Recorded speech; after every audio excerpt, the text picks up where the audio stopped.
acclame Jésus, acclamons Jésus. Non, ce n'est pas bon là, ce n'est pas bon là, ce n'est pas bon là. Ce n'est pas suffisant, ce n'est pas ce qu'il faut. Donnons gloire à Jésus comme il le mérite. Donnons gloire à l'agneau de Dieu, sur le trône, le seul, l'unique et le véritable Dieu.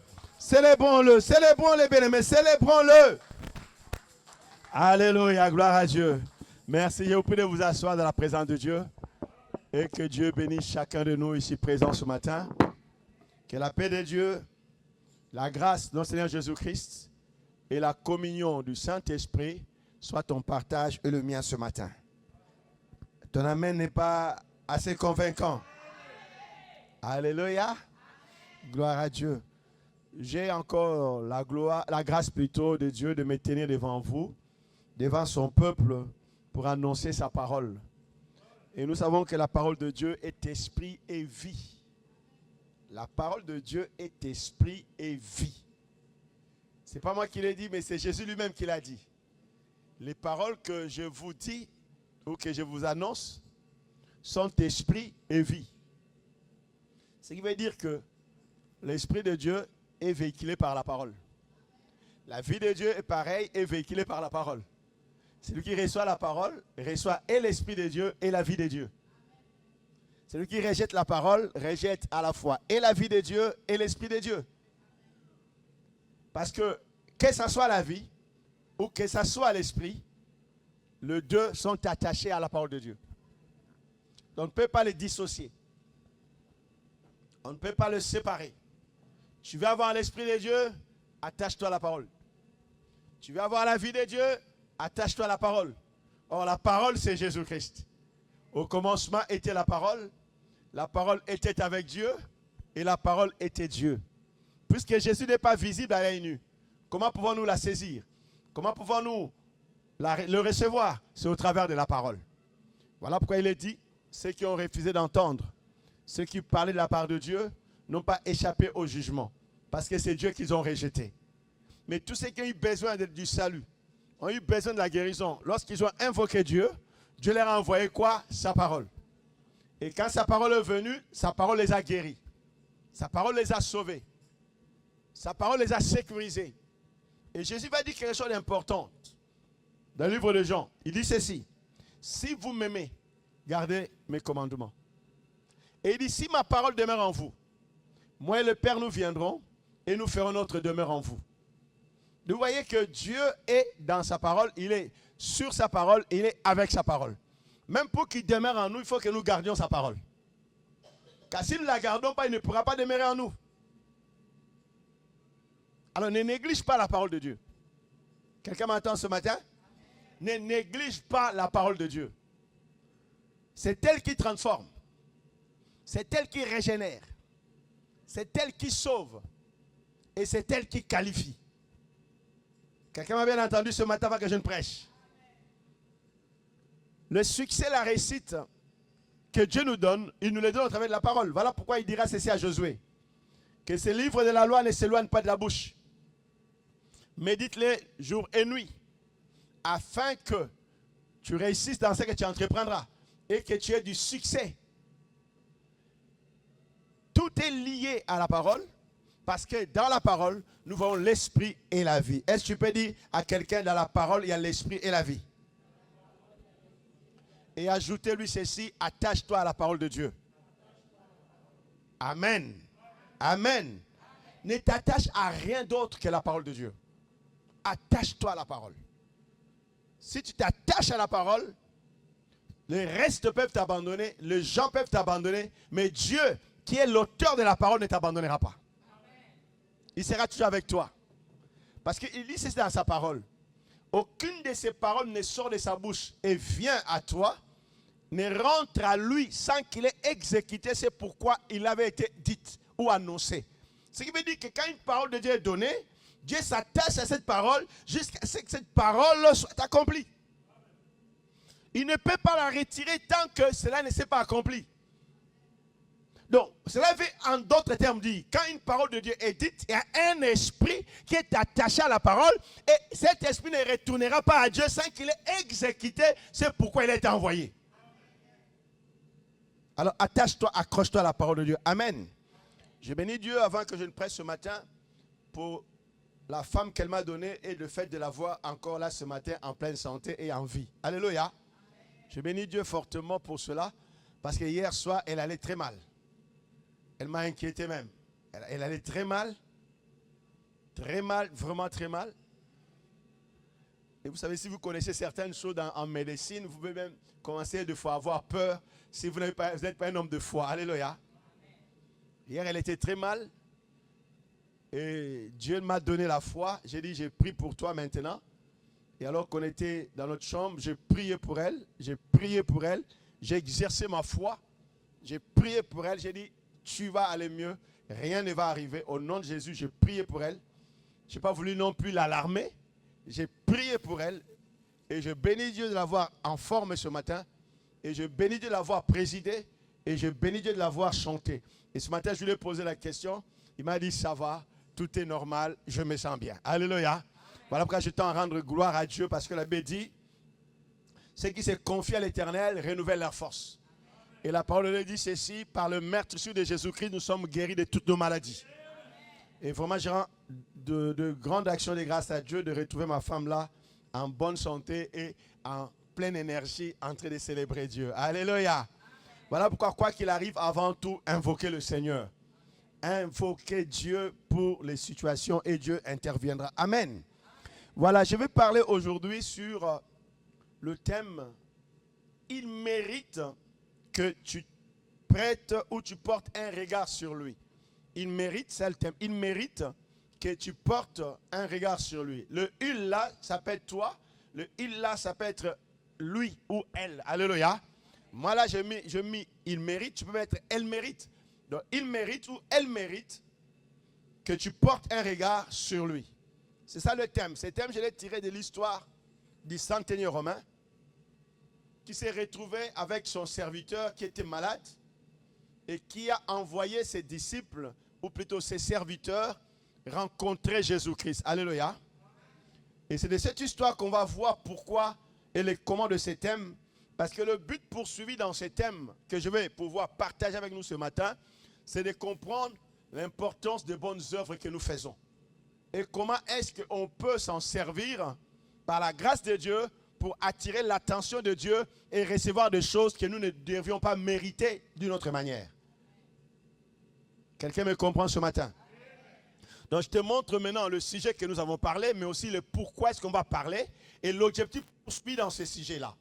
Pour que déjà tu aies une idée et que tu saisisses la portée de ce qui va être dit ce matin. Alléluia. Alors je vous prie par la grâce de Dieu de fermer nos yeux pour que je prie pour la parole de Dieu. Seigneur Père, notre Dieu, mon Dieu, toi qui m'as sauvé par Jésus-Christ, mon Seigneur et Sauveur, je viens de te rendre gloire ce matin, premièrement pour la restauration de mon épouse, et deuxièmement, Seigneur, pour ce peuple que tu nous as donné la responsabilité de conduire et qui est ton peuple. Oui, Saint-Esprit, le peuple sur lequel tu m'as établi évêque, puisse, ô Dieu, maintenant, dans mes actions de grâce que je viens de te rendre, de nous parler selon qu'il est écrit. Dans l'Église, c'est l'Esprit qui parle. Parlez-nous, Seigneur. Parle à ton peuple, instruis-nous et sers-toi de moi de cet instrument de terre que je suis. Père, par ta grâce, oint cet instrument que je suis. Fais que ton huile coule sur moi, en moi, et que ton esprit se manifeste en moi et par moi, agisse avec moi, et que Seigneur, ce que tu avais prévu depuis l'éternité, que tu le réalises au travers de ta parole, en nous transformant, en nous régénérant, en nous équipant, en nous qualifiant, Seigneur, pour faire les œuvres pour lesquelles tu nous avais créés. Que Jésus-Christ soit élevé de bien à la fin, et que je diminue. Et que toute la gloire soit pour toi, Père, par Jésus-Christ notre Seigneur. Et que Père, du début à la fin, que seule l'onction de Dieu agisse pour la gloire de ton seul nom. Au nom de Jésus-Christ, que ta parole soit ointe. Et nous disons tous Amen. Amen. Amen.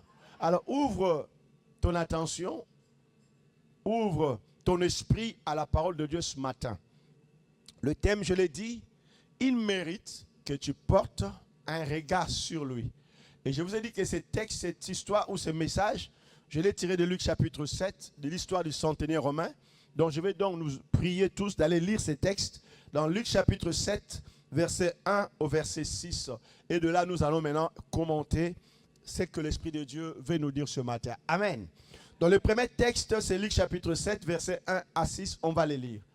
On nous les met dans l'écran. Luc chapitre 7. Et nous allons lire. Je veux que vous lisiez avec moi chacun sur sa Bible ou en lisant, en regardant sur l'écran. Il est écrit, après avoir achevé tous ses discours devant le peuple qui l'écoutait, Jésus entra dans Capernaum. Un centenier avait un serviteur auquel il était très attaché et qui s'est trouvé malade sur le point de mourir. Ayant entendu parler de Jésus, il lui envoya quelques anciens des Juifs pour le prier de venir guérir son serviteur. Ils arrivèrent auprès de Jésus et lui adressèrent d'instantes supplications, disant, et c'est ça la phrase, disant, il mérite que tu accordes cela. Ouais, c'est les gens qui l'ont dit. Il mérite, revenez sur ce passage. Il mérite que tu lui accordes cela. Allons-y, continuons. Car il aime notre nation et c'est lui qui a bâti notre synagogue. 6. Ah, le verset 6, tu ne l'as pas vu. Ok. Dans le verset 6, j'ai fait la lecture, il est dit, Jésus étant allé avec eux, n'était guère éloigné de la maison, quand le centenier envoie des amis pour lui dire, Seigneur, ne prends pas tant de peine, car je ne suis pas digne que tu entres sous mon toit. Alléluia. Cette histoire s'est passée à Capernaum. Jésus-Christ, après avoir achevé le travail là où il était et qu'il l'exerçait, parce que souvenez-vous bien que dans le ministère de Jésus, la Bible dit, il allait de lieu en lieu. De lieu en lieu. Exerçant le ministère. Mais Matthieu chapitre 4 nous dit, quand il allait de lieu en lieu, que faisait Jésus? Il annonçait la bonne nouvelle, il guérissait les malades, il libérait les captifs, il rendait libres les opprimés, et beaucoup de gens lui rendaient gloire parce qu'ils voyaient la manifestation de la gloire de Dieu. Et c'est toujours pendant l'exercice de son ministère, alors qu'il était sur la terre en chair et en os, qu'il va entrer dans la ville appelée Capernaum. Et dès qu'il est entré dans cette ville qu'on appelle Capernaum, alors dans cette ville résidait un centenier romain, c'est-à-dire un chef d'armée, qui avait des soldats sous ses ordres et qui commandait, je ne sais pas si c'est tout un bataillon, mais au moins on parlerait d'une cohorte. Donc pas moins de 100 militaires, alléluia, qui étaient sous ses ordres. Donc c'était un officier. Et ces centeniers romains avaient à son service un serviteur auquel il était trop attaché à ses serviteurs. Sinon c'est ce que nous dit la Bible. Et nous savons bien que nous tous dans la vie, nous avons des gens auxquels nous sommes attachés. Mais nous ne sommes pas attachés à tout le monde de la même manière. Il y en a auxquels nous sommes attachés très fortement, d'autres moins fortement, et encore d'autres avec qui nous ne sommes pas attachés, mais que nous nous fréquentons. Ça, c'est dans le terme relationnel, dans la vie des gens, il y a des gens avec qui il y a beaucoup trop d'affinités, vous attachez, et même pour lesquels, même s'il peut être serviteur, mais il devient pour vous comme un frère, il devient pour vous comme une sœur, il devient pour vous comme un membre de la famille. Et je pense qu'il en était le cas pour ces centenaires romains. Peut-être que ces serviteurs lui étaient tellement dévoués, et que ses serviteurs lui faisaient la joie de son cœur, alors qu'il s'est attaché à lui. Parce que vous devez vous rendre compte que certaines personnes, on s'attache à eux tout simplement parce qu'ils se montrent trop disponibles pour vous. Ils sont toujours là pour vous. Ils sont toujours là pour vous soutenir, pour vous aider. Ils sont toujours là pour vous porter secours lorsque vous êtes dans le besoin. Ils ne sont pas là pour recevoir de vous, mais ils sont là pour votre bien. Dieu soit loué pour qu'il nous donne toujours de ces personnes. Mais ce sont des personnes qui sont rares à trouver de nos jours. Une personne qui est là avec vous, non pas parce qu'il veut recevoir ce que vous avez, mais parce qu'il vous aime vous. Il t'aime toi. Il veut ton bonheur à toi. Il veut ton bien-être à toi. Alors il est à toi. Il est attaché à toi.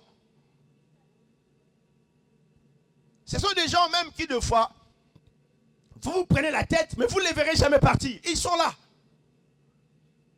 Parce qu'ils savent qu'ils sont là parce qu'ils ne savent même pas de fois pourquoi ils sont avec vous. Mais seulement ils sont attachés à vous. Alors, le cas de ces serviteurs s'est retrouvé qu'il s'est retrouvé malade.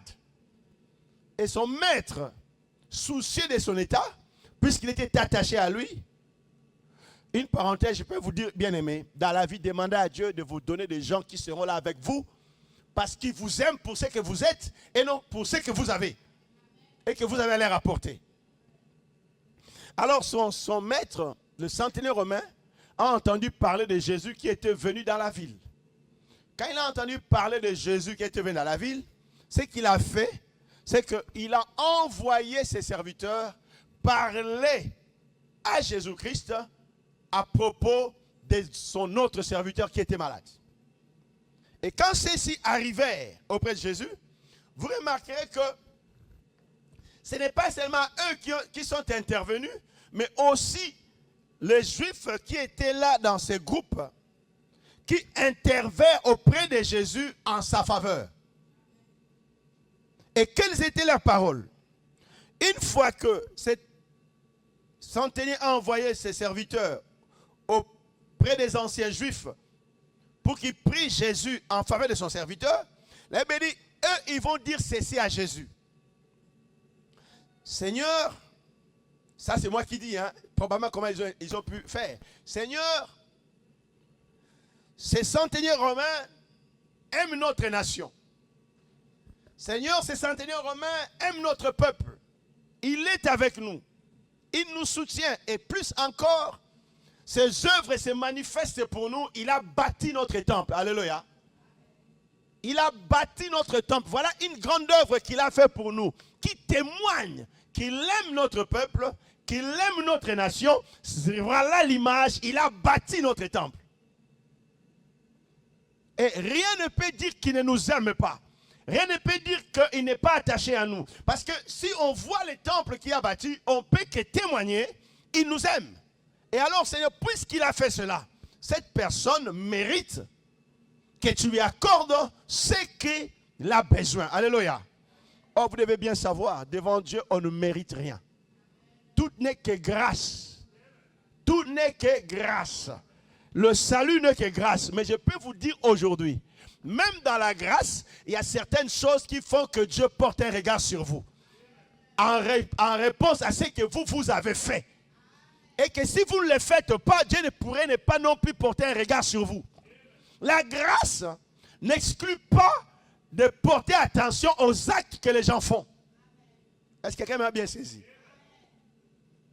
Certaines personnes sous la grâce se retrouvent encore être sous une grande grâce à cause tout simplement des actes qu'ils ont posés. Ce n'est pas qu'ils ne sont pas sous la grâce. Ils sont sous la... Parce que même dans la grâce, les niveaux de grâce diffèrent. Même dans la bénédiction, les niveaux de bénédiction diffèrent. Mais ce qui fait cette différence, c'est d'abord, la grâce, deux, les actes que les gens posent, qui demandent qu'on ajoute pour eux. Parce que dans la Bible, il y a une loi. La loi de la multiplication, quand il y a un acte posé. Quelqu'un me comprend? Et c'est dans cette loi qu'on parle de mérite. Qu'on parle de mérite dans cette loi. Dans cette loi de la multiplication qui demande à ce que la personne, avec ce qu'il a, qu'il pose un acte pour que Dieu en retour lui multiplie les grâces. Est-ce que c'est clair dans ton esprit? Voilà pourquoi tu dois sortir de cet état d'esprit qui dit toujours non, je suis sous la grâce, je n'ai rien à faire, Jésus a déjà tout fait, c'est bon. Jésus a tout fait et nous a mis sur cette plateforme. Mais tes actes sont importants à ses yeux pour que d'autres choses te soient rajoutées. Ces centeniers romains, dans son cas, il ne savait pas qu'on intervenait ainsi à sa faveur. Mais il a juste envoyé ses serviteurs auprès des Juifs pour que ceux-ci intercèdent auprès de Jésus-Christ. Intercèdent auprès de Jésus. Et lorsqu'eux sont allés intercéder auprès de Jésus, écoutez leurs arguments, ils ont présenté à Jésus ce que cette personne avait fait. Alléluia. Alors si j'entre un peu dans le cas pratique aujourd'hui de chacun d'entre nous, si jamais il faut que quelqu'un intervienne auprès de Dieu en ta faveur, que pourrait-il présenter à Dieu comme acte que tu as fait en faveur de sa cause? Vous voyez que dans la Bible, les cas présents sont nombreux. Qu'est-ce qu'il pourrait dire à Dieu? Seigneur, hormis le fait que tu as payé les prix pour nous, pour notre salut, regarde ce que cette personne a fait. Et à cause de cela, Seigneur, souviens-toi, porte un regard sur lui. À cause de cela, Seigneur, souviens-toi, viens lui en aide. Où trouverons-nous des arguments? Parce que n'oubliez pas, le but pour lequel, en tant que chrétiens, nous sommes sauvés. Alléluia. La Bible, le livre d'Éphésiens, nous avons été sauvés pour pratiquer les bonnes œuvres. Les bonnes œuvres qui avaient été préparées pour nous depuis l'éternité. Alléluia. Donc, il y a des œuvres que nous pouvons accomplir, que nous devions accomplir. Et entre autres, dans ces œuvres que nous accomplirons, nos grâces nous seront multipliées. Mais il y en a très peu qui accomplissent les œuvres pour lesquelles Jésus les a sauvés. Très peu. Pourquoi? Parce que déjà, un, ils ne comprennent pas pourquoi ils sont sauvés. Deux, ils ne comprennent pas ce qu'ils doivent faire. Ils pensent qu'ils vivent pour eux-mêmes. Ils pensent qu'ils vivent pour eux. Or, la Bible nous dit, nous ne vivons plus pour nous-mêmes. Aucun de nous ne vit pour nous-mêmes. Si nous vivons, c'est pour le Seigneur que nous vivons. Et même si nous mourrons pour le Seigneur parce que nous sommes ses martyrs. Le monde ne nous appartient pas. Il faut que tu les comprennes en tant qu'enfant de Dieu. Le monde ne t'appartient pas. Sur la terre, tu n'es qu'un voyageur. Je ne suis qu'un voyageur. Je ne suis qu'un pèlerin. Notre cité à nous est à venir. Voilà pourquoi la Bible nous dit de ne pas nous amasser des trésors sur la terre, mais de nous en amasser dans le ciel. Parce que tout ce qui est sur la terre passera par le feu et sera détruit. Est-ce que tu m'écoutes bien ce matin? Alors dis à quelqu'un à côté, ne dors pas, ouvre grandement les oreilles pour écouter la parole de Dieu. Ne t'amasse pas les trésors sur la terre. Ce n'est pas que tu ne peux pas t'enrichir ni avoir de biens, non. Mais ne t'amasse pas des trésors pour toi-même. Si tu t'en amasses, ça soit pour la gloire de Dieu. Quelqu'un me saisit. Et que cela serve à la gloire de Dieu parce qu'en le faisant, tu es en train de bâtir dans le ciel, mais aussi en le faisant, tu es en train d'attirer la grâce de Dieu et les faveurs de Dieu sur ta vie. Ne néglige pas les actes que tu dois poser. En tant qu'enfant de Dieu, tu dois poser des actes palpables qui peuvent faire que Dieu attire son attention sur toi. Que Dieu porte les regards sur toi. Il y a des gens qui sont toujours comme des ayants droit. C'est-à-dire, eux, c'est toujours que Dieu doit faire quelque chose pour eux et eux ne peuvent rien faire pour Dieu.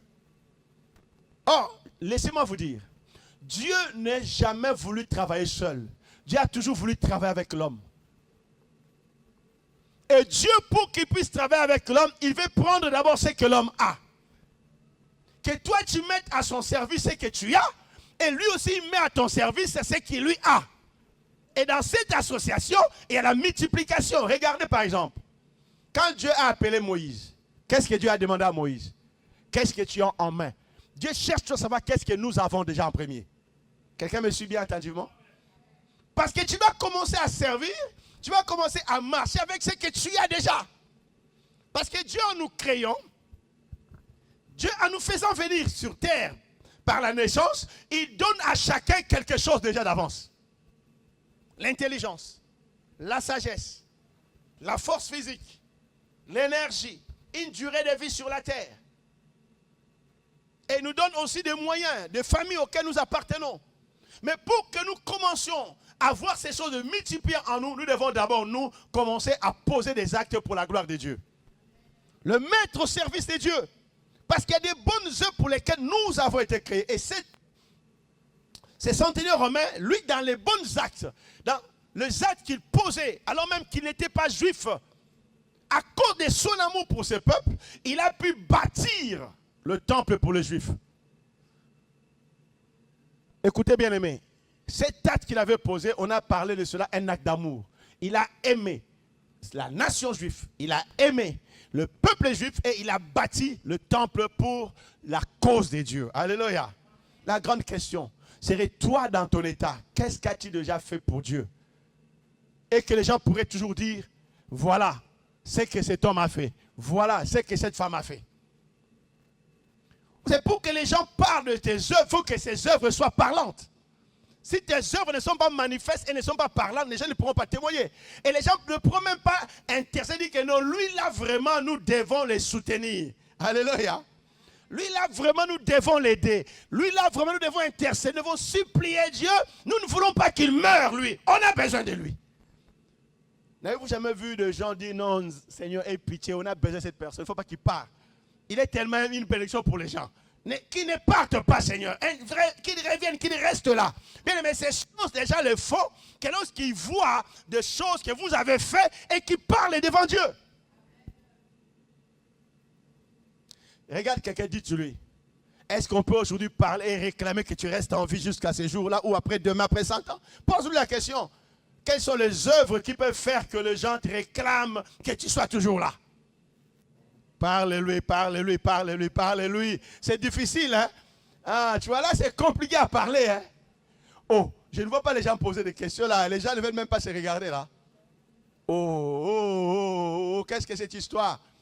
Qu'il soit ta femme, qu'il soit ton mari, qu'il soit ton frère, qu'il soit ta sœur, pose-lui cette question. Quelles sont les œuvres qui peuvent faire que les gens réclament que toi, tu sois toujours là pour Dieu? Vous savez, dans la vie, ça fait rire aujourd'hui, ça nous parle. Vous savez, je vais vous dire une vérité. Hein. Il y a des gens même qu'on préfère qu'ils meurent vite, hein, pour qu'on soit en paix. Hein. Est-ce que je dis vrai ou faux? Mais c'est la vérité. Vous savez, même dans votre famille, vous avez des gens que vous ne voulez même pas qu'ils soient là. Parce qu'ils sont tellement cause de beaucoup de malheurs. Vous souhaiterez, Seigneur, lui là, vraiment, s'il part, je serai tranquille. Mais le pire, c'est qu'ils sont toujours là. Alléluia. Mais revenons un peu pour dire la vérité. C'est qu'il faut que nos œuvres parlent. Et voilà pourquoi Dieu veut que nous soyons riches en bonnes œuvres. Il dit, soyez riches en bonnes œuvres. Soyez riches en bonnes œuvres. Parce que cet homme était riche en bonnes œuvres. Voilà pourquoi le Seigneur, quand on lui a dit, avez-vous vu la réaction de Jésus? Est-ce que Jésus a dit quelque chose?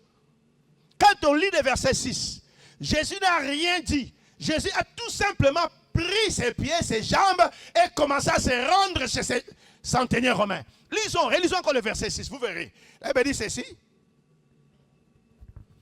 Le verset 5, car il aime notre nation et c'est lui qui a bâti notre synagogue. Jésus étant allé avec eux, n'était qu'éloigné de la maison quand les centeniers envoya des amis pour lui dire, Seigneur, ne prends pas tant de peine, car je ne suis pas digne que tu entres sous mon toit. Qu'est-ce qu'on comprend dans ce texte? Le Seigneur s'est donné de la peine de marcher vers la maison de ses centeniers. C'est ça la vérité. On ne sait pas où se trouvait la maison de ces centeniers à Capernaum. Vous voyez un peu l'histoire? Vous vous situez un peu? Personne ne sait où se trouvait la maison de ces centeniers. Seuls les Juifs connaissaient où il habitait. Et les serviteurs qui furent envoyés. Mais ces bonnes œuvres ont fait qu'une fois qu'ils ont intercédé auprès de Jésus, Jésus a répondu directement à leur requête en prenant ses deux jambes et en commençant à se rendre dans sa maison. Bien aimé, je vais dire à quelqu'un, tes bonnes œuvres feront que le Seigneur tourne les regards sur ta vie. Mais faut-il que ce soit des œuvres qui parlent, des œuvres qui sont manifestes et des œuvres qui célèbrent la cause de Dieu. Ne négligez pas les bonnes œuvres dans la vie chrétienne. Ne négligez pas les bonnes œuvres pour la cause de Dieu. Cette personne a de bonnes œuvres pour la cause de Dieu. Et Jésus était là pour répondre. Parce que les gens en ont parlé. Je dis à quelqu'un, même si certains ne reconnaissent pas vos bonnes œuvres, ne cessez pas de faire le bien. Ne cessez pas de soutenir l'œuvre de Dieu. Ne cessez pas de soutenir vos frères et vos sœurs. Ne cessez pas de soutenir vos amis. Parce que Dieu dans le ciel qui voit portera un regard au moment porté sur votre vie au nom de Jésus-Christ. Vous savez, le diable fait en sorte de décourager les gens à faire le bien. Par des situations et des circonstances.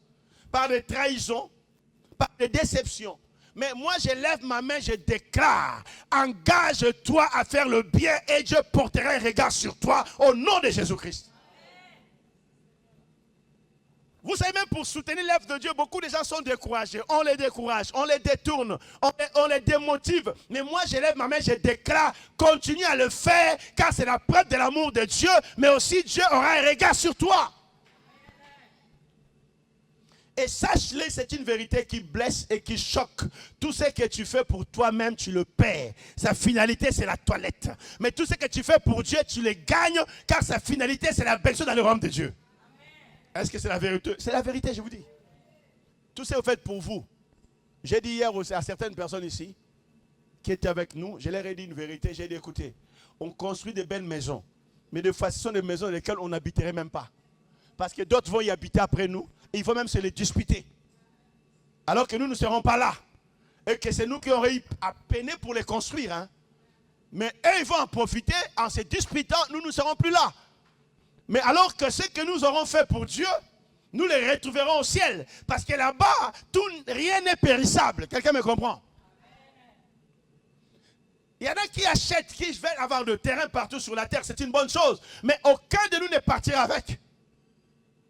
Et ceux qui ont compris cette bonne vérité, qui ont compris la révélation, sont des gens qui sont riches pour Dieu, riches pour la cause de Dieu, et qui vivent que les nécessaires pour pouvoir faire ce qu'il y a à faire. Alléluia. Les bonnes œuvres, dire que les bonnes œuvres parleront à ta faveur. Alors ne les néglige pas. Alléluia. Et cet homme, si vous suivez la suite de l'histoire, quand on est arrivé chez lui, non, plutôt quand les serviteurs sont venus voir Jésus, alors que Jésus s'est arrêté sur la route, Jésus a dit, je n'ai jamais vu une telle foi. Et j'ai dit, allez, qu'il vous soit fait comme ça a été dit. Et ce serviteur a été guéri. Il n'a pas été guéri parce qu'il était sous la grâce. Il a été guéri parce que les bonnes œuvres de son maître parlaient à sa faveur. Certaines choses vous arriveront dans la vie. Guérison, délivrance, salut, ouverture, opportunité. Dieu vous l'accorderait que parce que vous vous êtes engagé aussi pour lui à faire les bonnes œuvres. Beaucoup d'enfants de se bloquent eux-mêmes. Parce que la vie chrétienne, c'est une vie de loi. Une vie de principes auxquels vous devez vous soumettre. Si vous ne vous soumettez pas, vous serez bloqué, que vous ne le vouliez pas. Ce ne sera même pas les démons. Ça ne sera même pas le diable. Ça sera la loi établie qui vous bloque. Vous savez, il y a des endroits où il faut chasser les démons. Il y a des endroits où il faut juste appliquer la loi. Parce que la loi libère en elle-même la puissance d'exécution des choses. Dis à quelqu'un, ne dors pas, comprends bien cela. Et c'est la loi de la pratique des bonnes œuvres et surtout de la cause de Dieu. Voyons dans la Bible un autre cas qui nous parle de ces thèmes où il dit il mérite. J'ai dit à quelqu'un aujourd'hui, par tes œuvres, tu mériterais certaines grâces de Dieu. Allons dans Actes des Apôtres, vous verrez bien que cette vérité est importante. Actes chapitre 9, verset 36 à 41. Nous allons comprendre encore une vérité. Alors que nous sommes sous la grâce, comment est-ce possible que sous la grâce, les gens fassent prévaloir les œuvres? Je lis les textes. Actes chapitre 9, 36 à 41. Nous lisons. Il y avait à Joppé, parmi les disciples, une femme nommée Tabitha, ce qui signifie Dorcas. Elle faisait beaucoup de bonnes œuvres et d'aumônes. Elle tomba malade en ce temps-là et mourut. Après l'avoir lavée, on la déposa dans une chambre haute. Comme Lyde est près de Joppé, les disciples ayant appris que Pierre s'y trouvait, envoyèrent des hommes vers lui pour les prier de venir chez eux sans tarder. Pierre se leva et partit. Non, allez-y. Elle tombe. Non. Pierre se leva et partit avec ses hommes. Lorsqu'il fut arrivé, oh non. Voilà. Lorsqu'il fut arrivé, on les conduisit dans la chambre haute. Toutes les veuves l'entourèrent en pleurant et lui montrèrent le tunique et le vêtement que faisait Dorcas pendant qu'elle était avec elle. Pierre fit sortir tout le monde, s'est mis à genoux et pria. Puis se tourna vers le corps, il dit, « Tabitha, lève-toi. » Elle ouvrit les yeux et en vue Pierre, elle s'assit. Il lui donna la main et la fit lever. Il appela ensuite les saints et le veuve et la leur présenta vivante. Reviens dans le verset 39. Pierre se leva et partit avec ses hommes lorsqu'il fit arriver. Non, 39 j'ai dit. Pierre se leva et partit avec ses hommes lorsqu'il...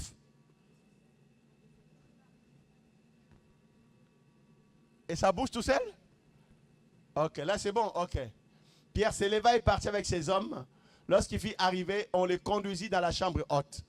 Toute le veuve, voyez bien, toute le veuve l'entourèrent en pleurant et lui montrèrent les tuniques et les vêtements que faisait Dorcas pendant qu'elle était avec elle. Alléluia. Qu'est-ce qu'ils montrèrent à Pierre? Les tuniques. Alléluia. Et quoi d'autre? Que les tuniques, c'est ça? Ils montraient à Pierre les tuniques et les vêtements que Dorcas faisait alors que Dorcas était avec elle. Qui montrèrent à Pierre les choses que faisait Dorcas, le veuve. Que faisaient ces veuves? Pleurèrent. Ou pleuraient. Pleuraient le départ de Dorcas. Parce que pour elle, Dorcas ne pouvait pas partir. Car ses œuvres parlaient mieux. Ces œuvres, on en avait encore besoin. Donc vous remarquez que même quand Dorcas est parti, ses œuvres sont restées pour parler à sa faveur. C'est comme si ses œuvres étaient une prière. C'est comme si ses œuvres étaient une réclamation. Est-ce que quelqu'un comprend ça? Et je vais même vous dire une vérité que la Bible est dans le livre d'Apocalypse. Ceux qui meurent en Jésus, leurs bonnes œuvres vont les suivre. Alléluia. Voilà pourquoi il ne faut pas négliger les bonnes œuvres. Il ne faut pas négliger les bonnes œuvres que vous faites pour Dieu. Parce qu'elles vous suivront. Elles nous suivront.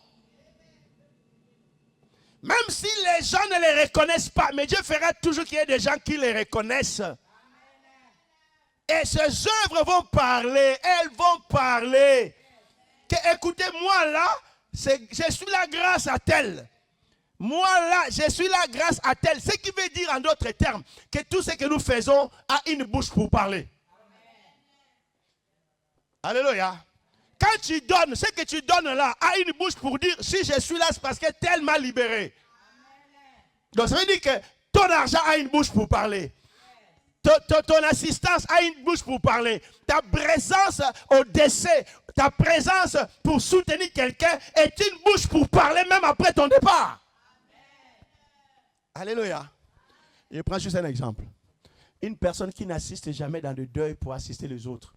Vous verrez que quand lui arrive pour les gens, vous dites, lui vraiment là, bon, on va quand même y aller pour y aller, hein, mais lui là, il n'assiste jamais. Il n'aide jamais. Même quand il faut donner, il ne donne jamais. Mais quand c'est lui, il faut qu'on l'aide. Il faut qu'on assiste. Ce qui veut dire quoi? Tes œuvres là parlent. Quand elles sont mauvaises, elles parlent. Quand elles sont bonnes, elles parlent aussi. Amen. Alléluia. Voilà pourquoi faites attention à vos œuvres. Et accomplissez pour Dieu de bonnes œuvres. Et des œuvres qui demeurent. Des œuvres qui fassent que les gens, quand ils voient que ça c'est un monument que tel a bâti pour Dieu. Combien d'entre nous avons des monuments que nous avons bâtis, que les gens diront, waouh, ça là, on peut voir telle sœur, ça là, on peut voir tel frère. Ils ont bâti ça pour Dieu. Et écoutez, Tabitha ne méritait pas de revenir à la vie. Hein. Elle est morte parce que son temps était arrivé. Mais je peux vous dire, vos bonnes œuvres peuvent changer le temps de Dieu pour vous. Tabitha n'est pas revenue à la vie par la volonté de Dieu. Tabitha est revenue à la vie par la volonté de veuve et de Pierre. Quelqu'un me comprend? Parce que ses œuvres parlaient. Et les gens venaient dire, regarde ce qu'elle a fait. Regarde ce qu'elle a fait pour nous. Regarde ce qu'elle a fait pour nous. Regarde ce qu'elle a fait pour nous. Et Pierre, ayant vu cela, est-ce que Pierre a fait une quelconque observation pour dire, non, écoutez, moi je ne sais pas, écoute, c'est peut-être la volonté. Non, Pierre s'est dit, écoutez, je vais prier. Éloignez-vous de là, je vais prier. Pour dire que quand vous faites des bonnes œuvres pour Dieu, l'attention de Dieu sera aussi sur vous. J'ai dit à quelqu'un, je lui ai dit, notre Dieu, qu'on ne vous trompe pas, c'est aussi un Dieu d'intérêt. Qu'on ne vous trompe pas, Dieu est aussi un Dieu d'intérêt. Comment est-ce que je vous dis Dieu est un Dieu d'intérêt? Parce que notre Dieu, des fois, agit aussi comme un homme d'affaires. Quand il investit, il attend un retour. Ce n'est pas moi qui l'ai dit, c'est Jésus qui l'a dit dans les paraboles. S'il donne une semence, il va en récolter plus. S'il donne 5, il va en récolter encore plus. Vous direz, pasteur, comment ça? Lisez bien Matthieu 25.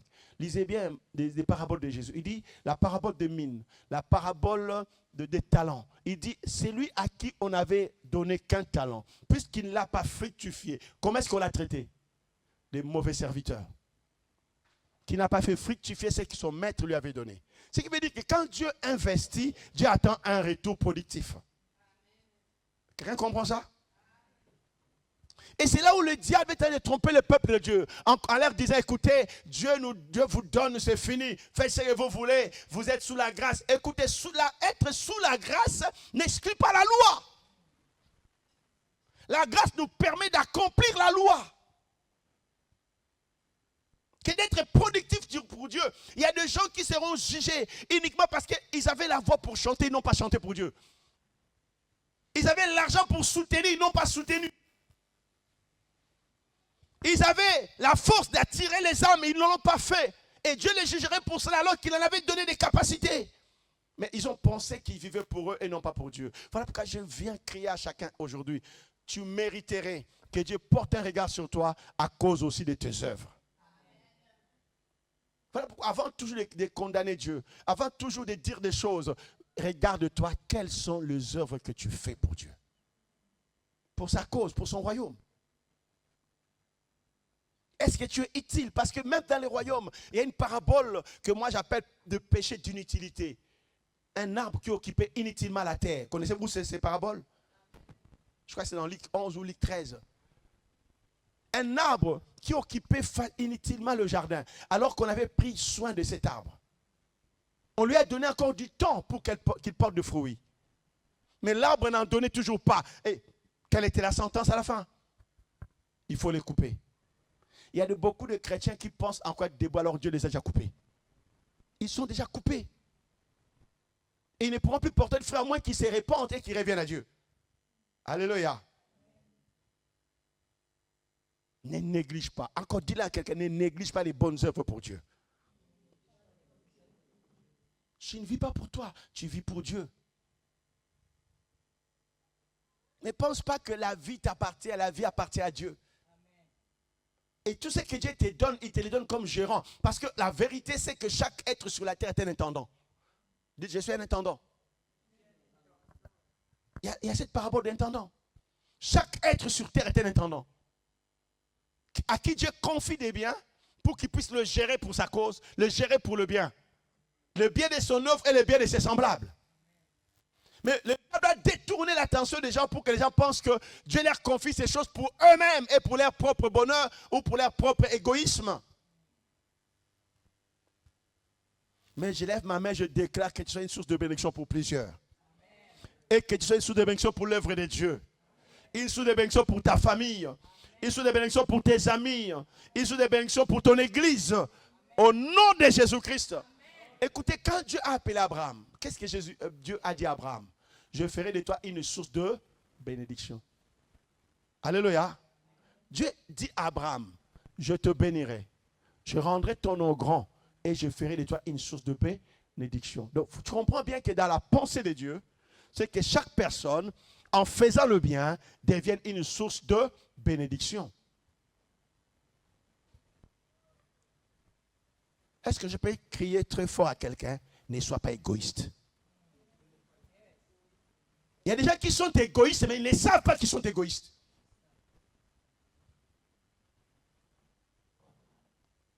Je vous le dis, il y a des gens qui sont égoïstes, mais ils ne savent pas qu'ils sont égoïstes. Et ne vous justifiez pas en disant qu'il y en a qui ont la facilité de la libéralité. Tout le monde peut changer, devenir libéral. Sinon, la Bible n'aurait pas dit « Faites le bien, faites le bien ». L'Esprit de Dieu peut changer tout le monde. Voilà pourquoi, bien-aimé, j'insiste aujourd'hui. Tu mérites que Dieu porte un regard sur toi. Mais pour que tu le mérites réellement, montre à Dieu quelles sont tes œuvres. Il est dit dans le livre des Proverbes, quand je viens de dire ces paroles, un passage des Proverbes me dit ceci. Montre à Dieu tes œuvres et tes projets réussiront. Alléluia. Alléluia. La Bible nous dit de montrer à Dieu nos œuvres. Il faut que toi, quelqu'un peut me chercher ce passage, hein, s'il vous plaît. La Bible dit dans le Proverbe, il dit, montre à Dieu tes œuvres et tes projets réussiront. Si quelqu'un les trouve, mais les dit, on les lit rapidement. Montre à Dieu tes œuvres et tes projets réussiront. Pourquoi Dieu a-t-il besoin de tes œuvres? Parce que lui, il est Dieu. Mais il faut qu'il voit ce que toi tu fais. était capable de faire pour que lui aussi te donne la réussite. Parce que s'il voit que tes œuvres ne sont pas bonnes, pourquoi te donnerais-tu la réussite et l'abondance encore, puisque tu les gaspillerais encore et non pas pour sa cause? Quelqu'un ne l'a pas trouvé? Ce n'est pas Proverbe 16, je ne sais même plus, mais c'est dans Proverbe. Quelqu'un trouve moi ça? Tapez sur Google. Ah, Proverbe 16, hein? Vous voyez, l'Esprit de Dieu me rappelle quand même. Proverbe 16, verset 3. Mon fils, mettez-moi ça sur l'écran qu'on lit ça. Proverbe 16, le verset 3. Mettez-moi ça.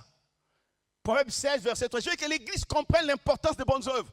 Voilà pourquoi, bien aimé, toi, quand tu n'es pas habilité à soutenir l'œuvre de Dieu, c'est un danger. Quand tu n'es pas habilité à faire les bonnes œuvres, ou même soutenir tes semblants, c'est un danger. Recommande à l'Éternel tes œuvres. Et tes projets réussiront. Et c'est moi qui l'ai écrit? Est-ce ma parole? Mais c'est la parole de... Recommande à l'Éternel tes œuvres, montre-les à Dieu. Et tes projets réussiront. Il faut que tu aies des œuvres. Il faut que tu manifestes des œuvres.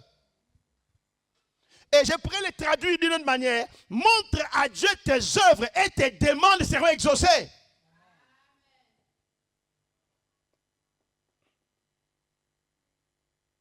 Il y en a qui aiment toujours qu'on fasse des bonnes œuvres en leur faveur. Mais elles ne le font pas pour les autres. Elles ne le font pas pour Dieu. Chaque fois qu'il y a une œuvre à faire même pour Dieu, et ils sont les premiers toujours à calculer. À dire toujours, avant tous les arrière-pensées. Quand il est question des autres, ils sont les premiers à avoir des arrière-pensées. Bien aimé, toute personne qui vous empêche de faire de bonnes œuvres, c'est votre ennemi. Toute personne qui vous empêche de donner à Dieu, c'est votre ennemi. Et même si c'est vous-même qui vous empêchez de le faire, vous devenez votre propre ennemi. Dis à quelqu'un, ne sois pas ton propre ennemi. Pratique les bonnes œuvres. Et surtout pour les seigneurs. Dorcas, dans son cas, on a dit, regarde ce qu'elle a fait. Je sais que vous ne vivez pas, nous ne vivons pas pour que les gens parlent de nous. Nous vivons pour que Dieu nous apprécie. Mais quand nous vivons pour que Dieu nous apprécie, les gens finiront par parler de nous. Parce que nous poserons des actes dont les gens parleront.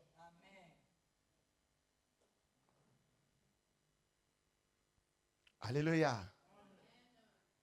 Et tu peux dire à quelqu'un les bonnes œuvres parlent. Et nous devons nous y appliquer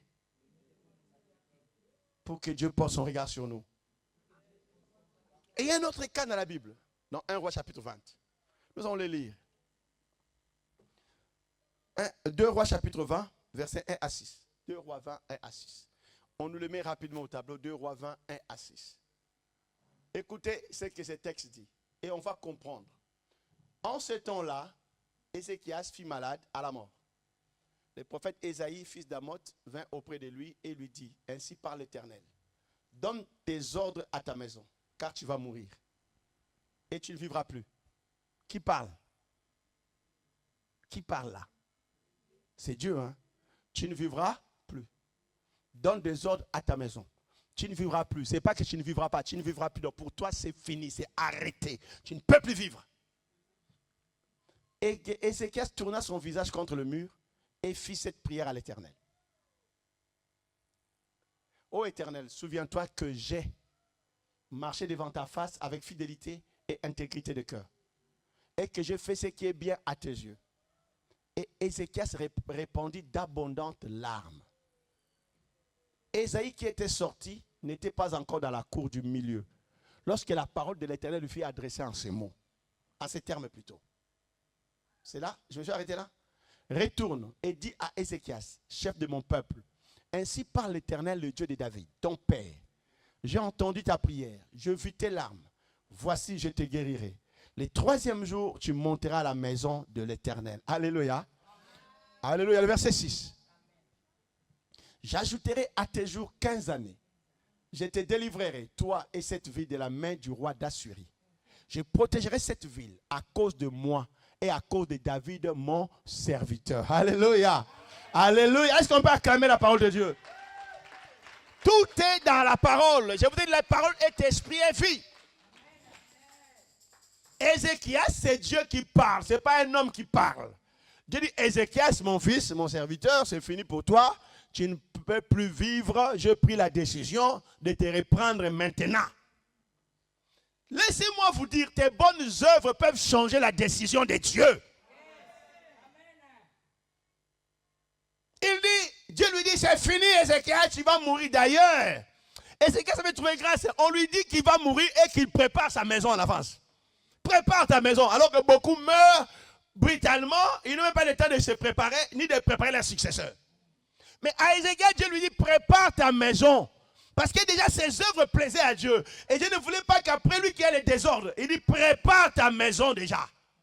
Parce que maintenant, j'ai pris la décision de te prendre. Tes années sur la terre, c'est accompli, c'est achevé. Viens maintenant te reposer avec moi. Ézéchias aimait la vie comme moi. J'aime la vie. Et je veux que tu aimes la vie. Dites, je refuse de mourir avant mon temps. Même si mon temps arrive et que Dieu me donne la force, qu'il me rajoute encore des années. Alléluia. Alléluia. Mais il y a une chose qui peut changer les décisions, qui peut faire que Dieu porte un regard pour t'ajouter encore des années. C'est tes œuvres pour lui. Et c'est qu'est-ce qui va aller? Oh Seigneur. Oh tu sais Père, regarde, je ne vais pas mourir moi. J'ai fait ceci pour toi, j'ai fait cela pour toi. Pense à moi, souviens-toi de moi Seigneur. Les prophètes d'Ésaïe n'étaient pas encore loin. Hein. Dieu dit oui. Je regarde un peu dans mes livres de souvenirs. Parce que Dieu a les livres de souvenirs. Dieu regarde le livre de souvenirs. Oui, effectivement, Ézéchias. Il a détruit les autels de Baal et tout le reste en Israël. Lisez 2 Rois 18, vous verrez un peu ce qu'il a fait. Il a détruit toutes ces choses-là. Il a fait que mon culte à moi soit que le culte à Dieu seul. Et Ézéchias a fait beaucoup de bien pour mes serviteurs. Il a fait que mon adoration soit bien restructurée en Israël. Et il est resté fidèle à moi. Dieu dit, écoute, Esaïe, allez, ne rentre pas chez toi, retourne le voir. Alléluia. Je lève ma main, je déclare que Dieu te rajoute les années de vie à cause de tes œuvres que tu fais pour lui, au nom de Jésus-Christ. Alléluia. Mais est-ce que ces œuvres parlent? Parce que, écoutez, il y a des gens que les sorciers n'arrivent pas à manger, non pas parce que ces gens-là prient, mais parce qu'ils ont fait des œuvres que Dieu veut qu'ils continuent de le faire. Et que s'il meurt, il n'y a pas quelqu'un à remplacer pour l'instant. Alléluia. Vous savez que Dieu, même des fois, quand il ne trouve pas encore quelqu'un à remplacer, il fait traîner les choses. Il fait traîner les choses jusqu'à ce que la personne qualifiée se naîtra. Il fait traîner les choses. Il dit non. Ézéchias, j'allais te reprendre, mais j'ajoute 15 années. Pourquoi? Parce que Ézéchias a présenté ses œuvres. Avons-nous des choses à présenter devant Dieu? Et qui parle? Que les gens peuvent reconnaître que nous avons fait pour Dieu. Et même pour cette église, il y a des choses que toi tu as déjà faites. Et qu'on peut dire, waouh, si on a ces bâtiments, si on a telle chose dans cette église, moi, je fais quelque chose pour Dieu. Et cette chose-là, même si je ne dis rien, mais la chose parlera à ma faveur. Et regarde maintenant cette assemblée, y a-t-il quelque chose qui peut parler à ta faveur dans cette église? Qu'est-ce qui peut parler avec toi, pour toi, devant Dieu? Alors que tu serais dans des combats, tout ça, des choses compliquées, la chose dit, oh Seigneur, regarde, si je suis là pour te rendre gloire, c'est à cause de cette personne-là. Faites-lui grâce. Alléluia. Jésus a dit, si vous vous taisez, même les murs, les pierres parleront. Ces choses sont des pierres qui peuvent parler. Vos bonnes œuvres sont des pierres qui peuvent parler. Est-ce que tu as des pierres qui parleront? Tu as des pierres qui témoigneront Dieu, qui loueront Dieu à ta faveur.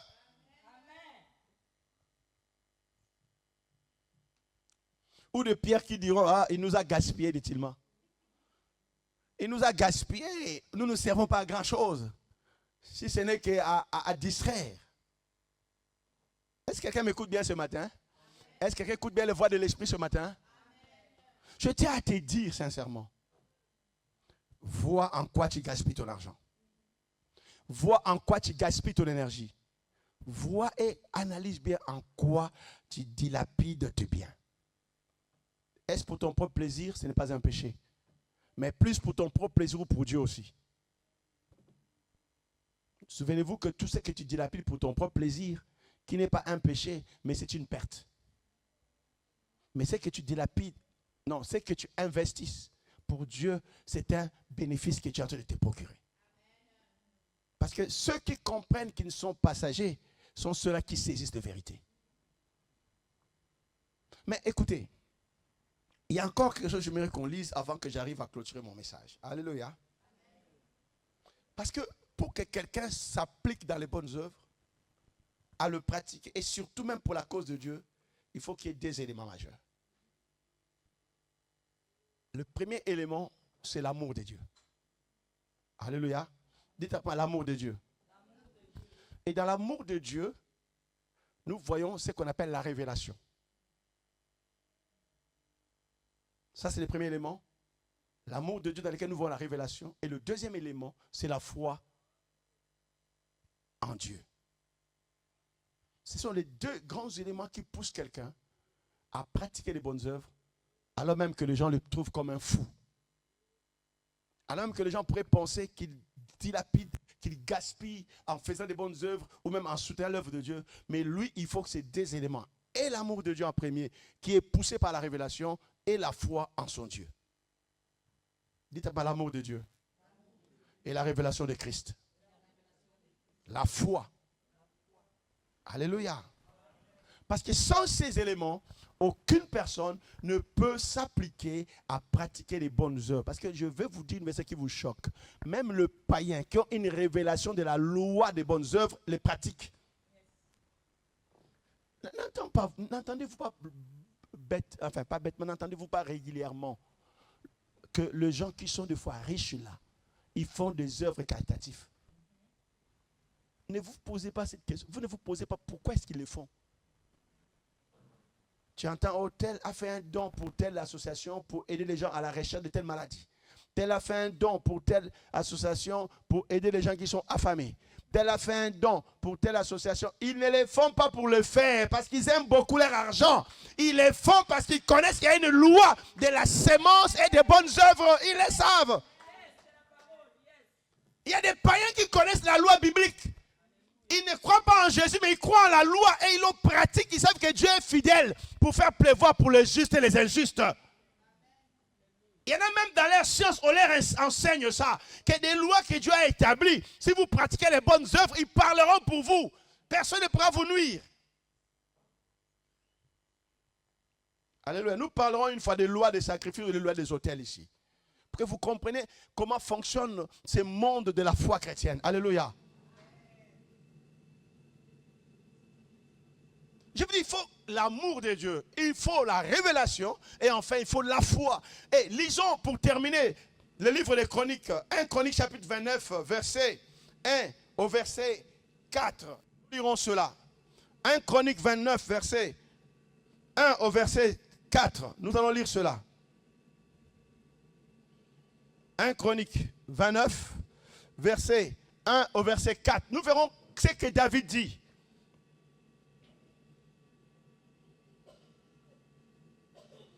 1 Chronique, est-ce qu'on y est? Alors, écoutons ce texte. Le roi David dit à toute l'assemblée, mon fils Salomon, le seul que Dieu ait choisi, est jeune et d'un âge faible. Et l'ouvrage est considérable, car ce palais n'est pas pour un homme, mais il est pour l'éternel Dieu. J'ai mis toutes mes forces à préparer pour la maison de mon Dieu de l'or, pour ce qui doit être de l'or. De l'argent pour ce qui doit être d'argent. De l'airain pour ce qui doit être d'airain. Du fer pour ce qui doit être de fer.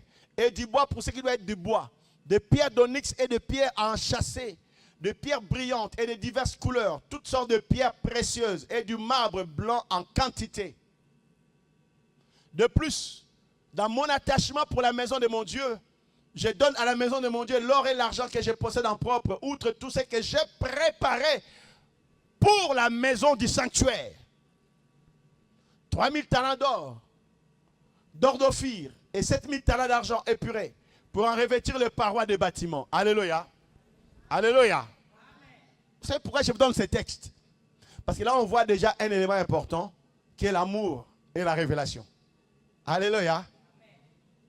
L'amour et la révélation de Dieu ont poussé David à mettre à côté de l'or. Et même, si vous lisez bien le texte, à s'investir dans ses efforts pour que ces choses soient faites. Il s'est investi. Dès nos jours, hein, disons-le nous clairement et franchement, il y a très peu de gens que tu peux voir s'investir pour la cause de Dieu et dans l'église. Très peu de gens. Qui considèrent l'église comme étant leur propre maison. Qui considèrent l'église comme étant une œuvre à laquelle ils sont attachés et qui doit réussir à tout prix. Ils sont très peu à construire, à voir. Pour beaucoup dans la somme, l'église c'est l'affaire du pasteur. C'est la somme des diacres. C'est l'affaire des assistants. C'est ça l'église pour certains. Or, l'église, ce n'est pas l'affaire d'une minorité. C'est l'église, c'est l'affaire de tout enfant de Dieu qui est appelé à vivre la vie chrétienne dans la foi. Est-ce que quelqu'un m'a écouté? David dit, l'œuvre à faire est grande. Le travail est colossal. Mon fils Salomon est encore jeune. Voilà pourquoi moi, je me suis investi à mettre, à rassembler chaque élément, chaque pièce. Ce qui doit être d'or, j'ai mis de l'or. De l'argent, j'ai mis de l'argent. Je me suis évertué à le faire. Bien aimé, c'était un travail décidé. Alléluia. Si tu n'es pas décidé à faire le chose, tu ne le feras pas. Il faut que tu sois décidé à le faire. Même pour faire le bien, tu dois le décider. Il y a des gens qui disent, j'attends que Dieu vienne toucher mon cœur. Dieu ne viendra pas toucher ton cœur. C'est à toi de décider. Alléluia. Oh, Dieu n'a pas touché mon cœur. Est-ce que Dieu a dit qu'il faut qu'il touche ton cœur? Ou Dieu dit, c'est à toi de décider. Alléluia. Oui, les gens cherchent des excuses. Non, Dieu n'a pas touché mon cœur. Le problème, ce n'est pas que Dieu vienne toucher ton cœur. C'est que toi, tu es la révélation. C'est que toi, tu es de l'amour et que tu décides de faire le bien. Dis à quelqu'un, ne trompe pas Dieu. Et n'accuse pas Dieu. Alléluia. C'est à toi, c'est à l'homme. David s'est décidé lui-même. Parce que quand est-ce que David en est arrivé là? C'est parce que dès le départ, lui-même a vu que non, moi j'habite une belle maison. Moi, je suis bien logé, bien loti. Mais la tente de Dieu, plutôt l'arche de Dieu est dans une tente. Dieu est déambulant. On le promène à gauche, à droite. Il n'a pas de demeure. Il faut que moi aussi, de même que Dieu m'a donné une demeure, il faut que je donne à mon Dieu une demeure. Alléluia. Ce n'est pas Dieu qui est allé parler à David. Les choses soient bien claires entre nous. Et c'est Dieu qui est allé parler à David. C'est David lui-même qui a eu la révélation et son amour pour son Dieu qui lui a fait comprendre qu'il fallait qu'il donne à son Dieu aussi une demeure. Et écoutez, la Bible dit quand il a eu cette décision de le faire, alors Dieu est intervenu. Dieu n'interviendra que quand tu auras la décision de faire quelque chose pour lui. Si toi tu n'as pas cette décision, Dieu n'interviendra pas. Et c'est là où vous remarquez que Dieu maintenant va dire à David, je te bâtirai une maison. Et la suite, David a dit quoi? Je vais mettre moi de côté pour la maison de Dieu. Arrêtons, peuple de Dieu, d'accuser Dieu que Dieu ne m'a pas touché le cœur. Non, Dieu ne le fera pas. Dieu ne le fera jamais. Dieu te demandera à toi de prendre une décision par rapport à la révélation et de ton amour pour lui. Dis à quelqu'un, c'est ton amour pour Dieu et la révélation qui te poussera à poser des actes. Dis-le à quelqu'un, dis-le à quelqu'un. Dis-le à ton frère, dis-le à ta soeur, n'ayez pas peur. Dis-le lui, c'est le pasteur qui te demande de le faire. Dis-le lui. Parce que vous savez, les chrétiens, aujourd'hui, le diable trompe beaucoup les chrétiens. Non, je ne suis pas convaincu. Non, Dieu ne m'a pas parlé. C'est écrit où que Dieu faut que Dieu vienne te parler. Il a dit que chacun, même quand pour donner, il dit que chacun donne dans son cœur comme il a résolu. C'est toi qui décides. Ce n'est pas Dieu, c'est toi qui décides. Dites à quelqu'un, c'est toi qui décides, c'est toi qui décides. Arrête de dire c'est Dieu, c'est toi. Pour faire ou ne pas faire, c'est toi. Mais seulement, hein, c'est que toi tu auras décidé, c'est qui parlera pour toi. Quelqu'un m'a bien compris ce matin. Donc, écoute, il a dit pour l'or, l'or, pour ça, ça, et je mets pour Dieu. Et la fin, c'était quoi? Quand on lit un texte que j'aime tout dans ces textes, vous remarquerez, David dit, deuxièmement, il dit quoi? De plus, pour mon attachement dans l'œuvre de Dieu. Mon attachement. Alléluia. J'aime bien les paroles de David. Hein. Il dit, de plus dans mon attachement pour la maison de mon Dieu. Vous voyez que David était attaché à la maison de Dieu. Sommes-nous attachés à la cause de Christ sur cette terre? Sommes-nous attachés à la cause de l'évangile? Sommes-nous attachés à notre église? Sommes-nous attachés? Bien aimés, la manière même dans laquelle nous parlons notre église témoigne si nous sommes attachés à notre église. La manière même nous parlons, où nous nous présentons dans notre église, et même l'ère à laquelle nous nous présentons, témoigne si nous sommes attachés à notre église. Alléluia. Et je parle à quelqu'un ce matin. Il y a des gens qui disent, non, moi je suis attaché à Dieu, je ne suis attaché à aucune église. Menteur. Tu ne peux pas être attaché à Dieu sans t'attacher à une église. Dieu a établi des églises locales. Si tu t'attaches à Dieu, tu auras une assemblée où tu seras attaché. Quand la Bible dit, Dieu parle dans des assemblées, dans des églises. Et la Bible dit, n'abandonne pas ton assemblée. Donc, c'est que quelqu'un, chaque enfant a une assemblée. Comment tu peux être un enfant de sans avoir une assemblée? C'est du mensonge. Il y a des gens qui sont devenus plus spirituels que Dieu, plus intelligents que Dieu, alors que Dieu a simplifié les choses. Non, moi je n'appartiens à aucune église. J'appartiens à Jésus. Menteur. Dites après moi, menteur. Tu ne peux pas appartenir à Jésus sans appartenir à une église. Parce que déjà le fait d'accepter Jésus, tu appartiens à une église universelle. Mais puisque cette église ne se voit pas, alors Dieu va te mettre dans une assemblée. Et c'est là où Paul dit, n'abandonne pas ton assemblée. Oh non, moi j'ai pris à la maison. Prie à la maison. Mais qui est ton pasteur? Qui est ton apôtre? Qui est ton évangile? Qui t'éduque dans les choses de Dieu? Oh, les réseaux sociaux, ils ne sont pas vos pasteurs, ces gens-là. Avoir un pasteur, c'est avoir quelqu'un qui parle sur toi. Quelqu'un auprès de qui tu te réfères et qui peut te blâmer, qui peut te discipliner, dire non, ça ce n'est pas bien, c'est pas ce que la Bible dit. Parce que les gens ne veulent pas avoir l'autorité sur eux. Ils veulent être libres, ils commencent à déformer la parole. Menteur, tu dois avoir une assemblée parce que tu as accepté Jésus-Christ. C'est bien dit, parce qu'ils ne veulent pas se soumettre. Et c'est parce qu'ils cherchent des églises parfaites. Il n'y en a pas sur la terre. Une église qui soit parfaite, tu ne trouveras pas. Mais tu trouveras un Dieu parfait. Je lève ma main, je déclare que Dieu porte un regard sur ta vie. Parce que tes bonnes œuvres parlent. Vous savez, certaines personnes, quand Dieu mettait dans la balance, il dit, ah, ça ne vaut pas la peine que je défende. Parce que les mauvaises œuvres parlent tellement fort que, bon, lui là, bon, autant que je le récupère, qu'il vienne se reposer rapidement là. Alléluia. Je vous dis la vérité. C'est les lois spirituelles. Il y a des gens, quand Dieu regarde comme ça, quand le diable vient accuser, Dieu regarde et dit, ah, bon, je lui ai fait grâce. Mais ces mauvaises œuvres parlent tellement trop que ça ne vaut pas la peine que je le garde encore. Je préfère le récupérer tout simplement qu'il vienne ici et qu'il se repose avec moi pour que son âme soit sauvée. Mais ça ne sera pas ton cas. Ça ne sera pas ton cas. Toi, Dieu se lèvera, défendra ta cause comme pour Job. Et Dieu va te multiplier à cause de tes bonnes œuvres pour les causes du Seigneur. Je le déclare au nom de Jésus. Il ne laissera pas l'ennemi t'humilier. Il ne laissera pas l'ennemi t'avoir. Il ne laissera pas l'ennemi te tuer. Parce que tu as encore une destinée pour Dieu. Je l'ai dit à quelqu'un, tu as encore une destinée. Tu as encore de bonnes œuvres à faire. Tu as encore des œuvres merveilleuses accomplies pour le Seigneur Dieu. Voilà, je dis, tu vivras, tu ne mourras pas. Tu vivras, tu ne mourras pas. Tu vivras, tu ne mourras pas. Au nom de Jésus-Christ. Parce que Dieu n'en a pas encore fini avec toi. Dis à quelqu'un, Dieu n'en a pas encore fini avec moi. Alléluia. Alors tu dois te lever et maintenant faire de bonnes œuvres pour Dieu. Amen. Est-ce qu'on peut acclamer le Seigneur Dieu notre Père? Il te faut la foi. Il te faut la foi. Il te faut de l'amour pour Dieu. Et ne pas écouter ces gens-là qui sont contre toi en ne voulant pas que tu fasses le bien dans ta vie. Ferme tes yeux, tu vas prier. Tu vas parler à Dieu.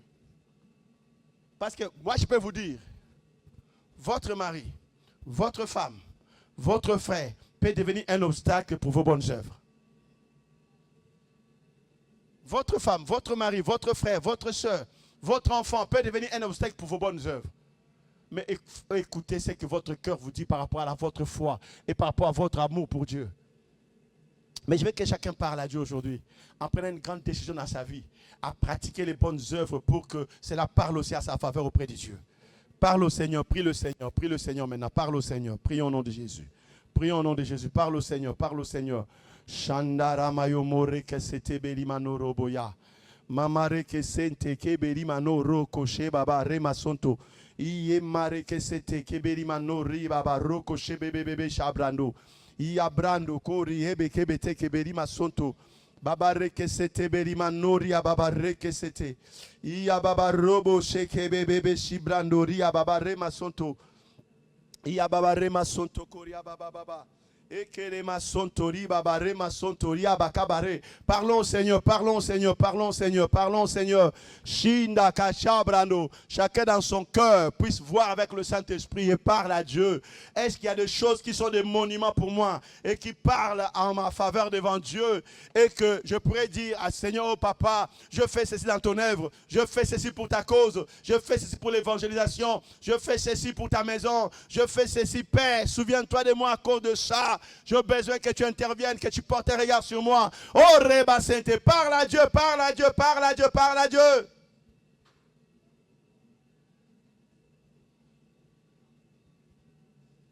Shekeri mano faya kabare masoto. Shekeri bakorobo sete beri mano robose. Arikata kabarima sobre ketabarobo. Oreka sete kebarima no robo sebra. Ikeberima sotoria barato sobre keta. Areba sobra cabrando sobra. Ekerebe sabrando koria baba roko sebre. Iyamare katabarima no reba. Oroko sabra kobranda sabrando yo. Père, merci dans le nom de Jésus-Christ.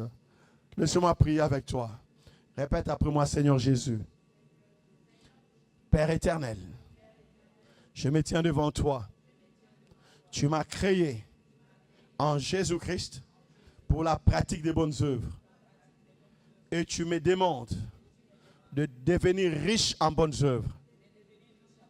Saint-Esprit, aide-moi. Aide-moi. Aide-moi dans la révélation, dans l'amour de Dieu et dans la foi à m'investir, à m'appliquer dans la pratique des bonnes œuvres pour ton royaume, pour ta cause, afin que le nom de mon Seigneur, Jésus-Christ, soit glorifié.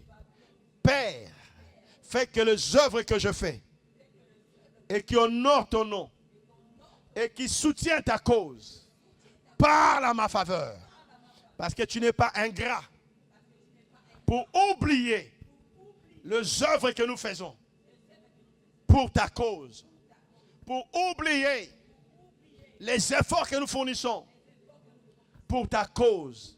Souviens-toi de moi, aide-moi, soutiens-moi, transforme-moi, donne-moi un cœur généreux, un cœur de foi et un cœur de libéralité. Dans le nom de Jésus-Christ, je vais bâtir des monuments qui célébreront ton nom et qui manifesteront ta gloire.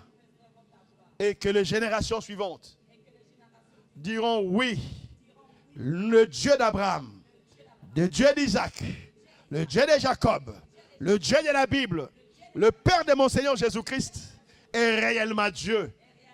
Et que je suis ton serviteur. Et que je suis ta fille. Et que je suis ton fils.